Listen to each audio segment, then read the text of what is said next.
নিশান ও তার মা বাস করত ছোট্ট এক কুটিরে। হঠাৎ করে নিশানের বাবা মারা গেল।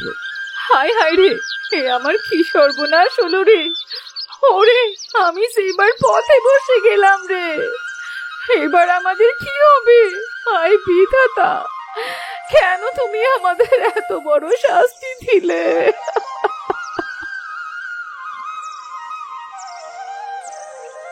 আহারে বুবু, তোমার কান্নার গলাটা যে কি ভালো। মন চায় সব কাজ ফেলে হাতে এক বাটি মুড়ি নিয়ে তা চিবুতে চিবুতে তোমার কান্না শুনি। তা এমন করে কান্না জুড়েছো কেন বুবু? কে মারা গেছে? আমার কপাল পুড়েছে রীতা, তোর ভাইজান আর নেই। নৌকায় করে ফেরার পথে নদীতে ডুবে আমার সব শেষ। লাশটাও যে আর খুঁজে পাওয়া যায়নি। ওপাড়ার নতুন খুড়ো এসে সব বললো। হায় হায় হায়, হে কি কথা শোনালে বুবু। অত ভালো মানুষটা অকালে চলে গেল। গেলে আর কি করব, কেমন করে আটকাবো? আমার নিশানটার কি হবে? ওগো, তুমি আমাদের কার কাছে রেখে গেলে গো? হায় হায় রে, ভালো মানুষটা মরে গেল, আর আমাদের আলসি লোকটাকে কেন চোখে দেখে না? এই আপদ মনে হয় জন্মে আমার ঘাট থেকে নামবে না। নাহিদের খুব মন খারাপ। সে মন খারাপ করে নদীর পাড়ে বসেছিল। নদীতে গোসল করতে এলো বৃদ্ধ হারু দাদু। নাহিদ, এই ভর দুপুরে তুই নদীর পাড়ে বসে আছিস? মায়ের কাছে যা, খারাপ সময় ঠিকই কেটে যাবে। কাটবে কি বলছো দাদু? এ তো সবে শুরু। বাবাকে ছাড়া কেমন করে চলবো আমরা? সংসারটার কি হবে? কি খাবো আমরা?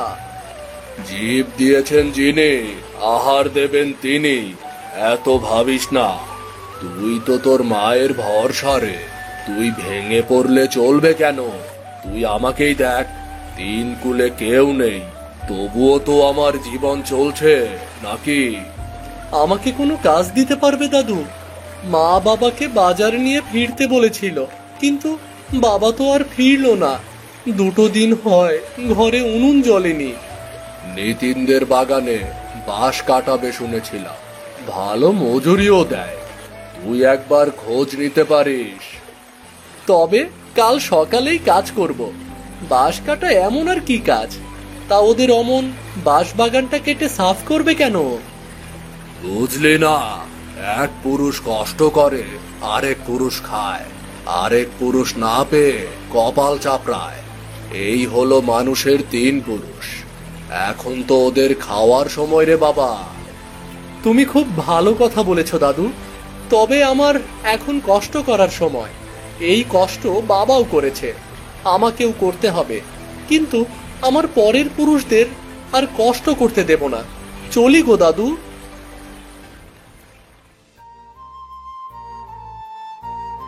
নাহিদ ঘরে ফিরে দেখলো ওর মা তখনও কাঁদছে। তুই এলি বাবা? সারাদিন কোথায় ছিলি? নদীর পাড়ে বসেছিলাম গো মা, যদি বাবাকে পেয়ে যাই। কিন্তু বাবা তো এলো না, বাজারও নিয়ে এলো না। হায় বাবা, হায়, দুটো খাবি আয়। তোর বাবা তো আমাদের রেখে গেছে, কিন্তু আমাদের হা হুতাশ করে বেড়ালে তো আর চলবে না রে বাবা। কি খাবো মা? তুমি কি রান্না করেছো? ঘরে যে একদানা চালও নেই। রীতা কটা ভাত দিয়ে গেছে, তুই খেয়ে নে। আমি পানি দিয়ে মুড়ি ভিজিয়ে খেয়ে নেব। না মা, আমরা একসাথে যা খাবার আছে তাই ভাগ করে খাই।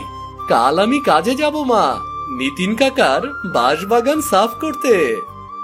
তা বেশ, তবে এমন করে আর কদিন যাবে রে খোকা?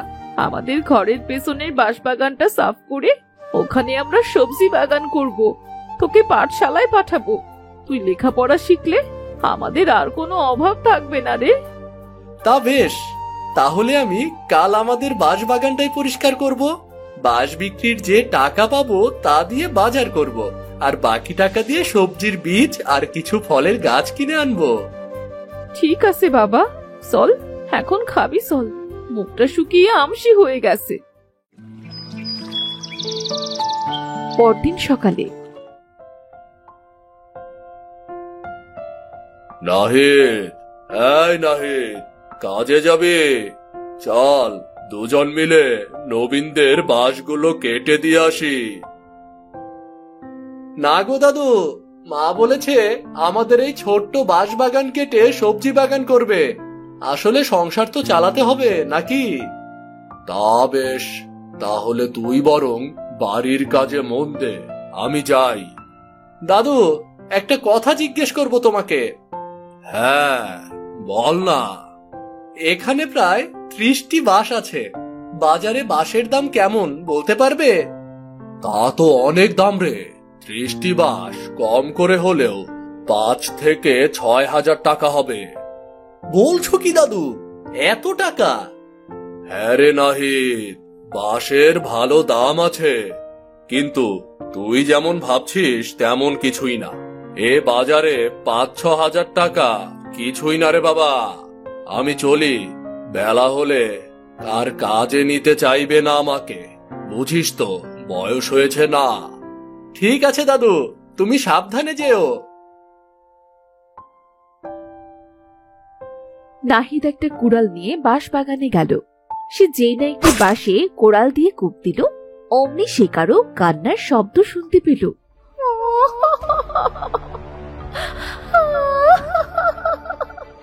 এখন আবার কে কাঁদছে?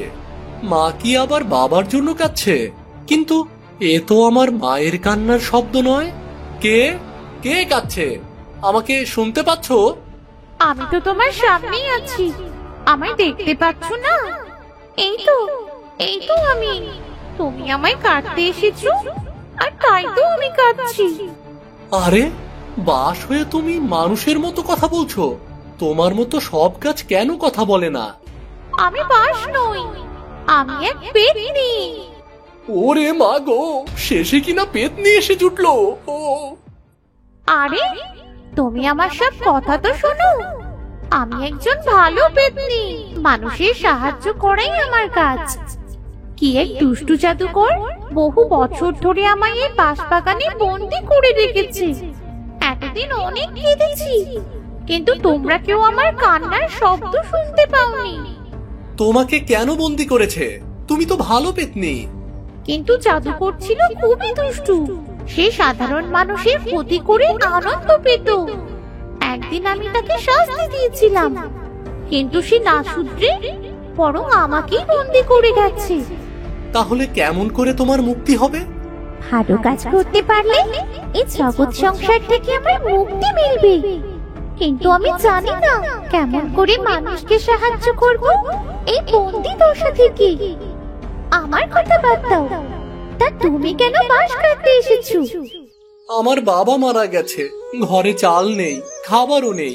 বাঁশ বিক্রি করে সংসার চালাবো, কিন্তু এখন তো ভারী বিপদ। বাঁশ কাটলে তোমার কষ্ট হবে। আমি কি করব তুমিই বলে দাও। একিরে বাবা, একটা বাঁশও কাটা হয়নি দেখছি। তাহলে তুই বাঁশ নিয়ে বাজারে যাবি কখন? চাল নিয়ে আসবি বা কখন? আর আমরা কখন খাবো বলতো? তুমি চিন্তা করো না মা, একটা উপায় ঠিক বের হবে। তুমি যাও, আমি দেখছি কি করা যায়। তোর কাজে একদম মন নেই, কি করবি বল? এই বয়সে সবাই পাঠশালায় গিয়ে কত পাস দেয়, আর তোকে কিনা খাবারের রোজগার নিয়ে ভাবতে হচ্ছে। আফসোস করো না মা, যা হয় তা কেবলই ভালোর জন্য। তুমি ভেতরে যাও মা, আমি দেখছি। নাহিদ, আমি উপায় পেয়ে গেছি। আমি তোমায় সাহায্য করব, আর তুমি সব অসহায়দের সাহায্য করবে। আমার এমন করেই মুক্তি হবে। সে ঠিক আছে, কিন্তু কি সে উপায়? তোমাদের বাঁশবাগানে তো অনেক বাঁশফল জন্মাবে। সেই বাঁশফলের ভেতরেই থাকবে অনেক চাল। কিছু চাল নিজেদের জন্য রাখবে, বাকি চাল বাজারে বিক্রি করবে। কিন্তু লোভ করবে না, আর কোনো অসহায়কে খালি হাতে ফিরিয়েও দেবে না। ঠিক আছে, তোমার কথা আমি মনে রাখবো। কিন্তু এই বাঁশ ফল কতদিনে ফলবে? যতদিন না তুমি লেখাপড়া শিখে একটা ভালো কোনো কাজ পাও, ততদিন প্রতিদিন একটি বাঁশ গাছে 2টো করে বাঁশ ফল পাবে। এটি তোমাদের সংসার চলে যাবে। তুমি খুব ভালো, তোমার ভালো হোক। তোমরাও বড্ড ভালো। আজকের বাঁশ ফল নিয়ে যাও নাহিদ, কাল থেকে রোজ সকালে বাঁশ ফল পাবে। নাহিদের সামনে বেশ কিছু সবুজ রঙের বাঁশ ফল এলো। সেগুলো কেটে চাল বের করে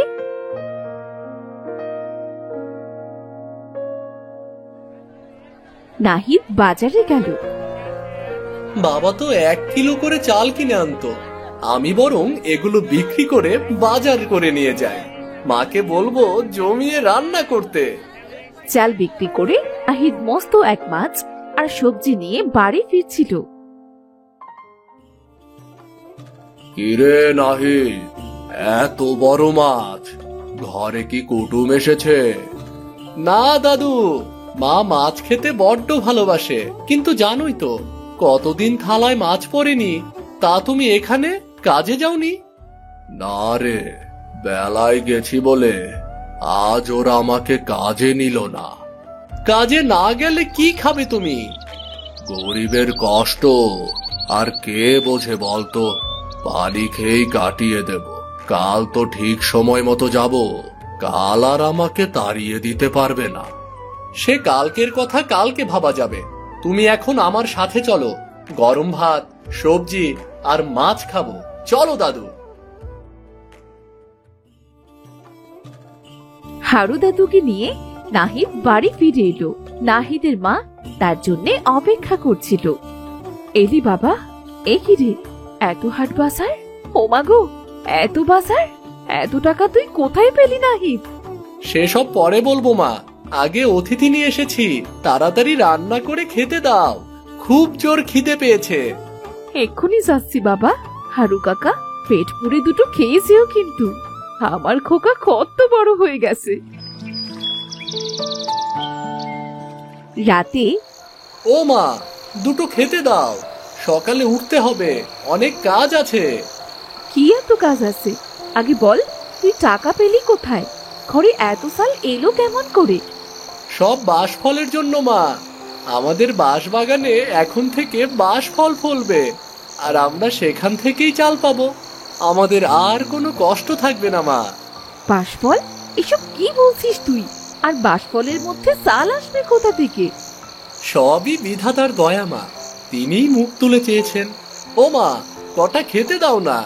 কতদিন পরে এমন মাছ ভাত হয়েছে বলো তো। সব ঠিক আছে, তবে পাঠশালায় কিন্তু যেতে হবে, ওটি সারলে হবে না। ঠিক আছে মা, আমি সকালে সব বাঁশফল পেরে নিয়ে পাঠশালায় যাব, আর তুমি বাঁশফল থেকে চাল বের করবে। আমি বিকেলে সেই চাল বাজারে নিয়ে বিক্রি করব। ঠিক আছে, আয় খেতে আয়। পরদিন সকালে মা, ও মা, এই নাও বাঁশফল, আমি এবার পাঠশালায় গেলাম। সাবধানে যাস বাবা।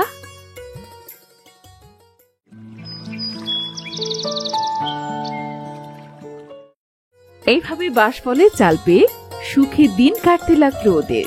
ওদের সুখ দেখে বাসে থাকা পেতনিও সুখী হয় আর অপেক্ষা করে মুক্তির।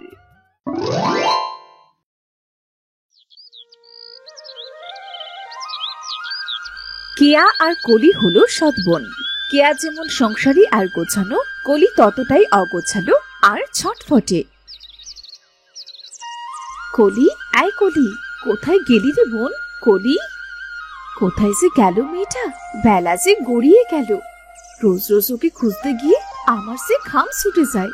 ও বিধাতা, তুমি আমার ছোট বোনটাকে তো একটু বুদ্ধিও দিতে পারো। কেয়া এদিক ওদিক কলিকে খুঁজতে শুরু করলো। তখন জীবনের সাথে কেয়ার দেখা হলো। ও কেয়া, তোকে দেখতে পেয়ে ভালোই হলো রে মা। আমি তো তোর কাছেই যাচ্ছিলাম। কেন গো কাকা, কিছু হয়েছে? আমার জমিতে এবছর ভাবছি লাউয়ের চাষ করব। তা তুই যদি লাউয়ের চারাগুলো আমার জমিতে বসিয়ে দিস তাহলে খুব ভালো হয়। 80টা লাউ গাছ বসানোর জন্য আমি তোকে পুরো 200 টাকা দেব। ঠিক আছে কাকা, তাই হবে। তোমার জমিতে কবে যেতে হবে? কাল সকালেই চলে আয়। তুই লাউ চারা বসালে তবেই না আমি লাউয়ের মাচা দেব। ঠিক আছে কাকা, এখন আমি চলি তাহলে। তাই ভর দুপুরে কোথায় চললি রে মা? কলিটাকে খুঁজছি, কোথায় যে যায়। যা খুঁজে দেখ, ওকে খুঁজে পাওয়া যায় কিনা। ওকে খুঁজে পাওয়া কি এত সহজ? যা দস্যি মেয়ে, বাপরে বাপ। তুই যা কেয়া, খুঁজে দেখ।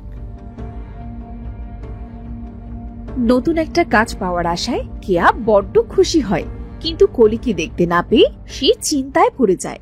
ওদিকে কলি ওদের পচা পুকুরটা সাফ করছিল। বাপরে বাপ, কত জন্মে জঞ্জাল যে পুকুরটাই জমে আছে কে জানি। কতদিন মাছ খাই না, যদি দুটো মাছ পেতাম বুবুকে নিয়ে মজা করে খেতাম। উলি বুলি কুলি, পচা পুকুরের জঞ্জাল সাফ করে দিলি। উলি বুলি কলি, পচা পুকুরের জঞ্জাল সাফ করে মলি। তবে রে হতভাগা, আমায় নিয়ে মজা করে হচ্ছে? হ্যাঁ, আজ যদি এই পচা পুকুরের ফাঁকে তোকে না জমিয়েছি। কলি খেপে গেছে, ওমাগো পালাই। বাদর ছেলে একটা, আমি বরং আমার কাজ করি। ইস, যদি একটা মাছ পাই তবে বুবু কত খুশি হবে। রনি, কি হয়েছে তোমার? এমন ছুটে যাচ্ছ কোথায়? হাঁপাচ্ছ কেন? আর বলবো না কে বুবু, কলি বুবু। কলি? কোথায় কলি? আমি তো ওকেই খুঁজছিলাম। ওই পচা পুকুরে, আমি এখন যাই। পচা পুকুরে কলি কি করছে দেখি তো কি। কলি তখনও কোনো মাছ পায়নি। কেয়া গেল পচা পুকুরে। কি হচ্ছেটা কি সব? তোর কি কোনোদিনও বুদ্ধি শুদ্ধি হবে না? আয়, উঠে আয় বলছি। পুকুরে জঞ্জালের সাথে হয়তো কোনো মাছ পাবো, সেই আশাতেই তো পুকুরে নেমেছি। কিন্তু দেখো না বুবু, একটাও মাছ খুঁজে পেলাম না। তবে পাবোই, আর একটু দেখি না।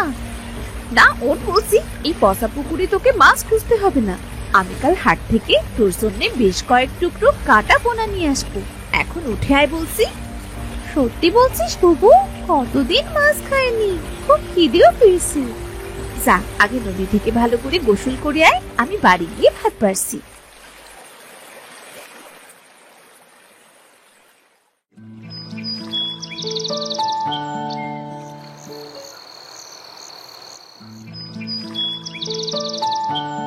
পরদিন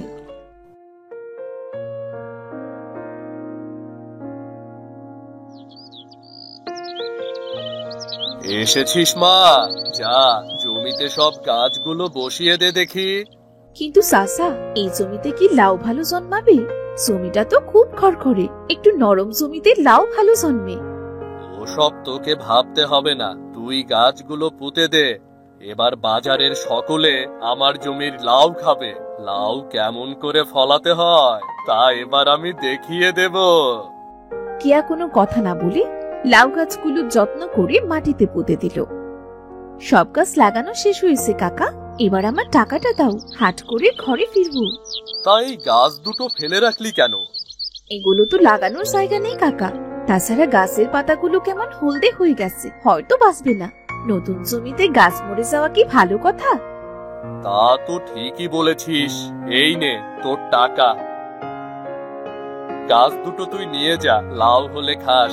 বাজারে যা লাউয়ের দাম, কিনে তো খেতে পারিস না। আবার শুনেছি লাউ পাতা ভর্তা, তা কি দারুণ খেতে। লাউ গাছ লাগাবো? আমাদের সে জমি কোথায় বলো কাকা? তবে তুমি ঠিকই বলেছো, এই কচি লাউ গাছ দুটোর পাতা ভর্তা করে খাওয়া যাবে। তোমায় ধন্যবাদ কাকা, চলি আমি। টাকা আর লাউ গাছ নিয়ে কেয়া গেল বাজারে। জলের দরে মাছ নিয়ে যাও, একদম টাটকা মাছ, উড়িয়ে গেলে আর পাবে না। একটা গোটা মাছ নিলে বুড়ো দেব বিনামূল্যে। ও কাকা, কাটা পোনার লেজটা দাও না, কত টাকা হলো একটু দেখো তো। 700 গ্রাম আছে রে মা, একদম তাজা রুই, নিয়ে নে। তুই বরং 80 টাকায় দিস, যা। ও কাকা, একটু কমে দাও না। একদম বাপু, এর কমে পারবো না। তাহলে সাথে একটা মুড়ো দাও, আমি তোমায় 80 টাকাই দিচ্ছি। বুড়োর জন্য 5 টাকা বেশি লাগবে। আচ্ছা দাও।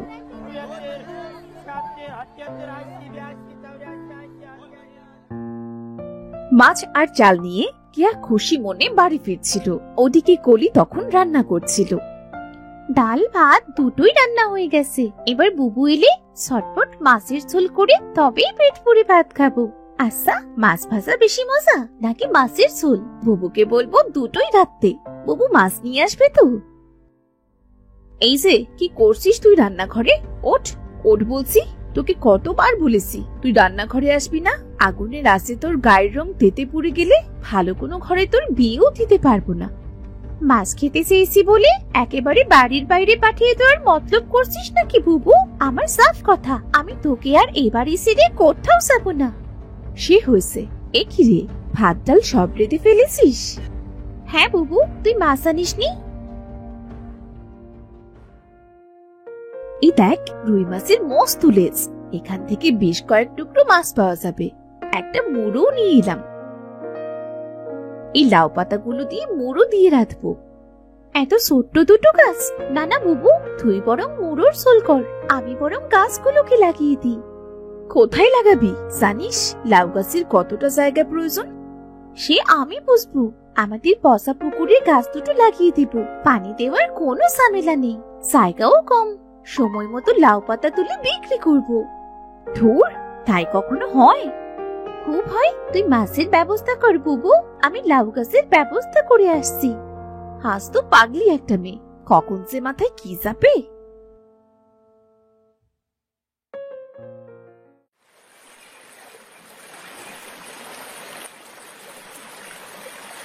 কলি পুকুরের দুই ধারে সুন্দর করে লাউ গাছগুলো পুঁতে দিল।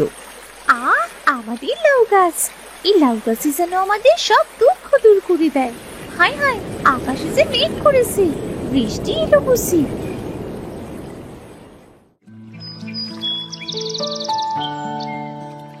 কয়েকদিন পর।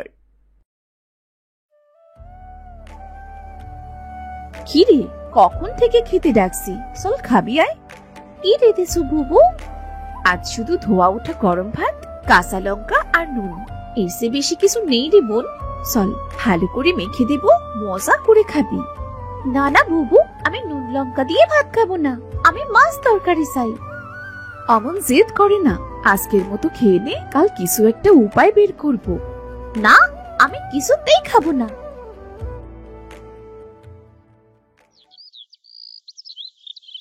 কলি চলে গেল। কিয়া এদিক ওদিক ওকে খুঁজতে শুরু করলো, কোথাও না পেয়ে এলো পচা পুকুরের কাছে। এত করে খুঁজলাম, কোথায় যে গেল মেয়েটা। হায় আল্লাহ, এবার আমি ওকে কোথায় পাবো বলো? আমাদের যে কেন গরিব করেছো, বোনটা তো আমার বুঝতেই চায় না। অবশ্য ওর বয়সী পাখি, ওকেই বা দোষ দিয়ে কি করবো। আরে বাপরে, পচা পুকুরে এত লাউ গাছ জন্মেছে। আমি বরং লাউগুলো তুলে বাজারে বিক্রি করে মাছ নিয়ে আসি, লাউ দিয়ে চিংড়ি মাছ রাখবো আজ।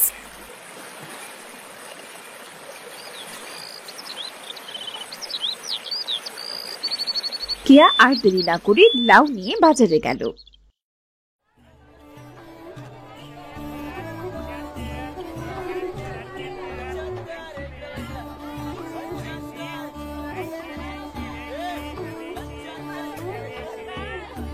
টাটকা কচি লাউ সব একে একে বিক্রি হয়ে গেল।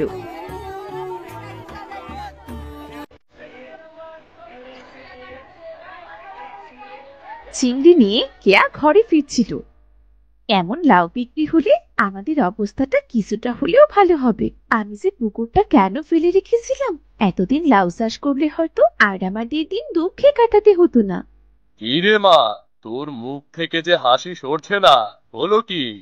সবই তোমার দান গো কাকা, তোমার দেওয়া ওই লাউ গাছ দুটো পচা পুকুরে চাষ করেছি, আজ লাউ বিক্রি করে বেশ দামও পেলাম। হ্যাঁ রে, গাছগুলো বেশ ভালো জাতের, আমার খেতেও এবার বেশ লাউ ফলেছে। আমি চলি রে, লাউগুলো নিয়ে শহরে যেতে হবে। আমিও যাই কাকা, দেরি হলে আবার মাছগুলো পচে যাবে।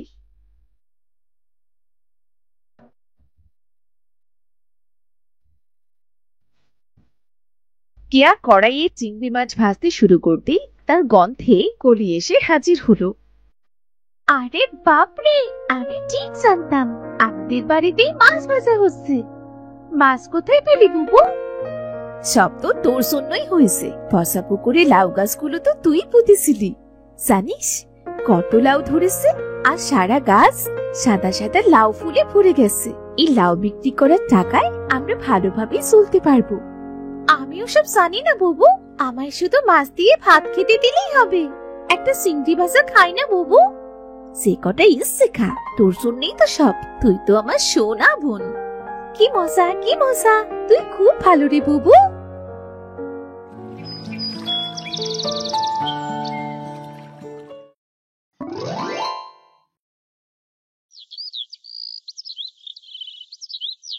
কমলাপুর গ্রামে বাস করত রামু ও তার বৃদ্ধ মা। রামু যখন খুব ছোট তখন রামুর বাবা মারা যায়। অনেক কষ্টের ছেলেকে মানুষ করে বৃদ্ধ মা। তার খুব ইচ্ছে এবার মহা ধুমধামে ছেলেকে বিয়ে দিয়ে নতুন বউ ঘরে তুলবে।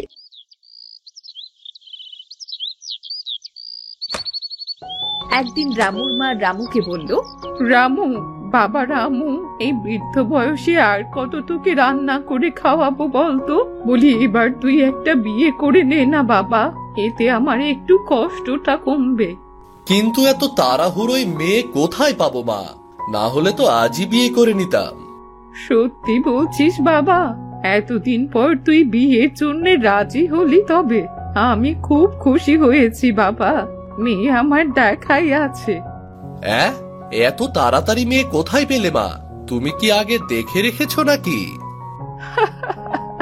পাশের গ্রামে তোর শিবু কাকার মেয়ে রমা আছে না, তার সাথেই তোর বিয়ে ঠিক করেছি। খুব লক্ষ্মী মন তোর মেয়ে, শুনলাম কাজে কামে খুব পারদর্শী। আচ্ছা মা, তুমি যেটা ভালো মনে করো সেটাই করো, আমার কোনো আপত্তি নেই। দু একদিনের ভেতরে মহা ধুমধামে রামু ও রমার বিয়ে হয়ে গেল। রমা দেখতে শুনতে যেমন ভালো ছিল, কাজে কামেও খুব পারদর্শী ছিল, কিন্তু সে ছিল খুব হিংসুটে, কারো কোনো জিনিস দিতেই চাইতো না। একদিন হলো কি, মা ও মা, আজকে কি চিংড়ি মাছের টক রান্না করব? আমার চিংড়ি টক খেতে খুব ইচ্ছে করে গো। হ্যাঁ বৌমা, তা করো না, যে গরম পড়েছে তাতে চিংড়ির টকটা তো বেশ লাগবে। ভালোভাবে রান্নাটা করো, তাছাড়া আমার খোকাও চিংড়ি খেতে খুব পছন্দ করে।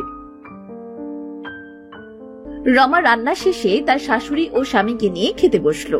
তখন বাইরে থেকে এক ভিখিরি বুড়ি তাদের দরজায় কড়া নাড়ল। মা গো, দুটো ভাত খেতে দে না মা, খুব খিদে পেয়েছে।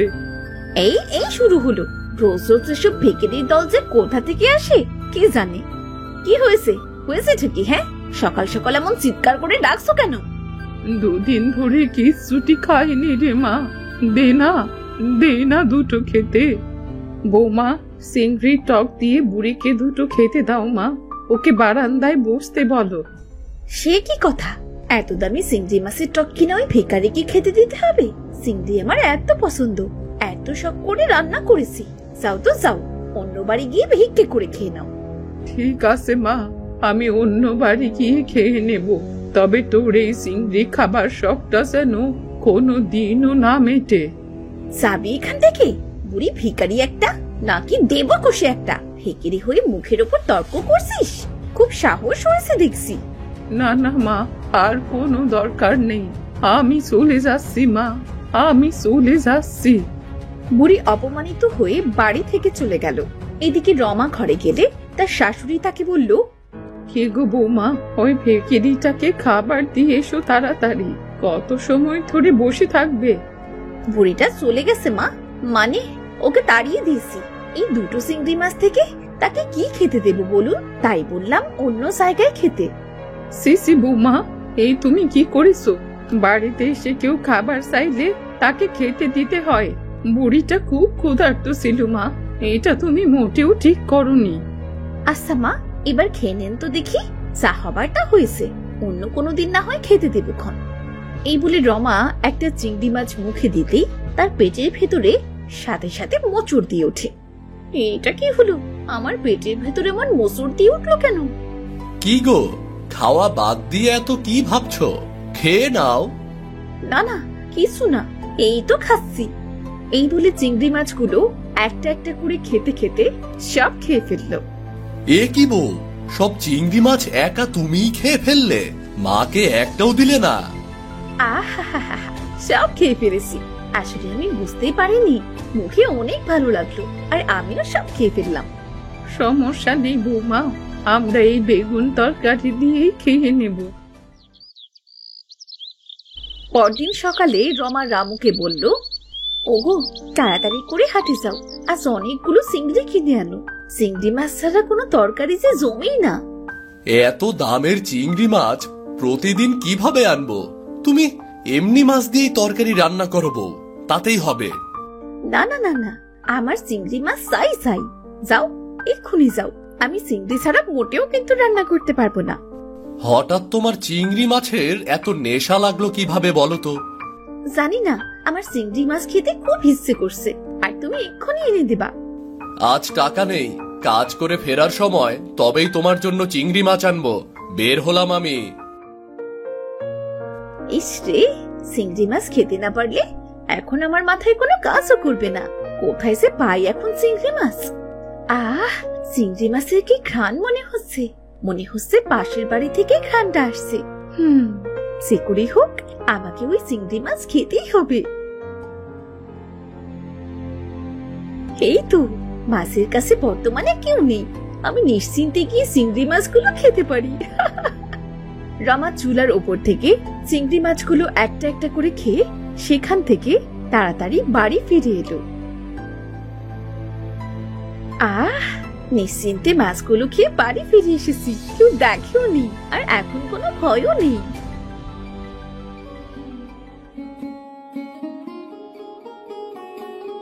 বউ, ও বউ, এই দেখো, এই নাও, তোমার জন্য আমি চিংড়ি মাছ এনেছি। চিংড়ি এনেছো? আহ, দেখে আমায় জিভে জল চলে এসেছে। দাও তো, এক্ষুনি এগুলো রান্না করছি। খুব ভালো করেছিস রে বাবা, বউটা সেই সকাল থেকে চিংড়ি চিংড়ি করছে। বৌমা, আমি মাছগুলো সুন্দর করে রান্না করে তোমায় খেতে ডাকবো খন। খোকা কাজ করে এসেছে, তুমি তার প্রয়োজনীয় জিনিসগুলো গুছিয়ে দাও। আচ্ছা মা। রমা শাশুড়ি মাছ রান্না করে, আর পাশের ঘর থেকে রমা বলে, ইস, চিংড়ি মাছের কি সুগন্ধ! মাছ তো মনে হচ্ছে রান্না করা শেষ, একটা মাছও কাউকে দেব না। যাই গিয়ে মাছগুলো চুরি করে চেপে দিই। রমা শাশুড়ি যখন রান্না করছিল, বাইরে কি হাওয়া বইছে, তো কাপড় শুকাতে দেওয়া ছিল। যাই তো কাপড়গুলো নিয়ে আসি, না হলে সব নিচে পড়ে যাবে। শাশুড়ি চলে যায় কাপড় আনতে। এই তো সুযোগ, এই সুযোগে মাছগুলো খেয়ে আসি, কেউ বুঝতেই পারবে না। রমা মাছ খেয়ে সেখান থেকে চলে যায়। তার শাশুড়ি তখন রান্নাঘরে এসে দেখে, হে কি, চুলার ওপর থেকে মাছগুলো গেল কোথায়? হায় হায় রে, এতগুলো মাছ কে খেলো? বৌমাকে এবার কি বলবো? কি হয়েছে মা, এমন হাহুতাশ করছেন কেন? দেখো না বৌমা, চুলার ওপর চিংড়িগুলো রেখে ছাদে কাপড় আনতে গিয়েছিলাম, এসে দেখি একটাও মাছ নেই। ইয়ার এমন কি মা, হয়তো বেড়ালে খেয়ে নিয়েছে। আপনিও তো চিন্তা করবেন না তো, কাল আপনার ছেলেকে বলবো আবার চিংড়ি মাছ নিয়ে আসতে। কিন্তু এতগুলো মাছ। পরদিন পাশের বাড়িতে চিংড়ি রান্না হলে রমা চুপি চুপি আবারও সে বাড়ি থেকে চিংড়ি মাছ চুরি করে খেতে যায়। চিংড়ি মাছ খাওয়া শেষে, আয় হায় রে, এ বাড়িতে যে কেউ নেই, সব চিংড়ি মাছ যে বেড়ালে খেয়ে গেল। ও সুমা দিদি, তোমার চিংড়ি মাছ যে সব বেড়ালে খেয়ে নিল গো। আয় হায় রে, বেড়ালে প্রতিদিন কি শুরু করলো রে? দুদিন আগেও তো রান্না করা সমস্ত চিংড়ি খেয়ে নিয়েছে, আজও খেলো। তোকে যদি একবার পাই না, তবে তোকে বাড়ি থেকে যদি বিদায় না করেছি, তবে আমার নামও সুমানা। রমা চলে যাবার সময় মুচকি হেসে বলে, আমি তো বড় বেড়াল, সব মাছ খেলাম আমি, আর দোষ পড়লো বেচারি বিড়ালের উপরে। যাই বাবা, এবার সমস্ত কাজ গুছিয়ে নে। চিংড়ি খেয়ে মনটা একেবারে ফুরফুরে হয়ে গেছে। এদিকে রমার শাশুড়ি ঘরের জানলা দিয়ে রমার সব কাণ্ড দেখে ফেললো।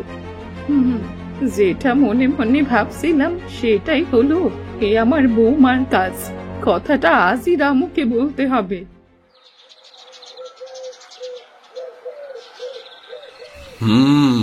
মা, সবই তো শুনলাম। আজ আমি ওকে হাতে নাতে ধরবো, দেখি তখনও কি বলে। কিন্তু কিভাবে খোকা? শোনো তাহলে।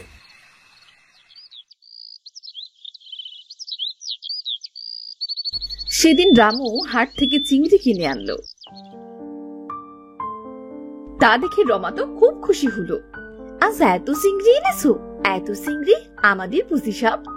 হ্যাঁ গো বউ, হ্যাঁ, জলদি দাও তো, চিংড়ি মাছ কেটে তাড়াতাড়ি রান্নাটা বসাও। আমি হাত মুখ ধুয়ে চিংড়ি দিয়ে ভাত খাবো। না না খোকা, বৌমার রান্নাঘরে যাবার কোনো দরকার নেই। আমি নিজের হাতে রান্না করে তোদের দুজনকে খেতে দেবক্ষণ। রমার শাশুড়ি চিংড়ি রান্না শেষ করে রান্নাঘর থেকে বেরোতেই রমার রান্নাঘরে গিয়ে আজও চিংড়ি খাওয়া শুরু করলো। আর এরপর তারা রান্নাঘরে এলো। কি গো বউ, চিংড়ি মাছ খাচ্ছ বুঝি? ইয়ে মানে? না না, কোনো মানে মানে বলতে হবে না, খাও, আরে খাও না। তা সব চিংড়ি একাই খাবে নাকি আমাদের জন্য কিছু রাখবে? তার মানে বৌমা, এতদিনের বেড়ালটা তাহলে তুমি ছিলে না? সব চিংড়ি মাছ এতদিন তুমি খেয়েছো? হ্যাঁ মা, আপনারা আমায় ক্ষমা করে দিন। আমার কেন জানি চিংড়ি খেতে খুব মন চায়। সেদিন ওই ভিখারি বুড়িকে চিংড়ি মাছ না খেতে দেওয়ায় বুঝি বুড়ি আমায় অভিশাপ দিয়েছিল, আর সেখান থেকেই শুধু মনটা চিংড়ি খাই খাই করে। আমি আমার ভুল বুঝতে পেরেছি মা, কিন্তু আমার এই চিংড়ি মাছের লোক বন্ধ করব কিভাবে? চিন্তা করো না মা, তুমি যখন তোমার ভুল বুঝতে পেরেছো তখন নিশ্চয়ই সৃষ্টিকর্তা একটা ব্যবস্থা করে দেবেন। এমন সময় ওই বুড়ির মুখটা অদৃশ্য হয়ে ভেসে উঠল আর বলল, আমি তোকে পরীক্ষা করছিলাম রে। এরা মা ছেলে খুব ভালো মানুষ, কিন্তু তোর মনে খুব হিংসে ছিল, তাই তো এদের মতো ভালো করতে এই পরীক্ষাটুকু নিলাম মেয়ে। বুড়িমা, ও বুড়িমা, তুমি আমায় ক্ষমা করে দাও বুড়িমা। আমি আর কখনো এমন করব না গো। কাউকে আমার বাড়ি থেকে কখনো খালি হাতে ফিরতে দেব না। হ্যাঁ রে মেয়ে, আমি তোকে ক্ষমা করে দিয়েছি তো। এবার থেকে স্বামী শাশুড়ি নিয়ে সুখে শান্তিতে বসবাস কর। আর এই নে, হাড়িটা তোর কাছে রেখে দে। এই হাড়ি দিয়ে আমি কি করবো গো বুড়িমা? এই হাড়ির কাছে চিংড়ি চাইবি। তোর চিংড়ি মাছ খুব পছন্দ, তাই না? যখনই চিংড়ি মাছ খেতে মন চাইবে তখনই এই হাড়ির কাছে চাইবি। দেখবি তোর পছন্দের সব চিংড়ি তোর সামনে হাজির হবে। ধন্যবাদ বুড়িমা, তোমায় অনেক অনেক ধন্যবাদ। চিংড়ি পাগল বউ আমার, এবার যত খুশি চিংড়ি খেতে পারবে। চিংড়ি আর পাশের বাড়ি থেকে খাবারের জন্য চুরি করতে হবে না। ওদের যতটা চিংড়ি চুরি করে খেয়েছি সব চিংড়ি এবার ফেরত দিয়ে আসবো, বুঝেছো? বুঝলাম। বাড়ির সব চিংড়ি তো একাই খেয়ে ফেললে, এবার এই চিংড়ি হাড়ির কাছে চিংড়ি চাও তো। আমার খুব খিদে পেয়েছে, আজ তোমার মতো আমিও অনেক চিংড়ি খাবো। এতদিন তো আমি একাই চিংড়ি খেয়েছি, আজ সবাই মিলে একসাথে খাবো।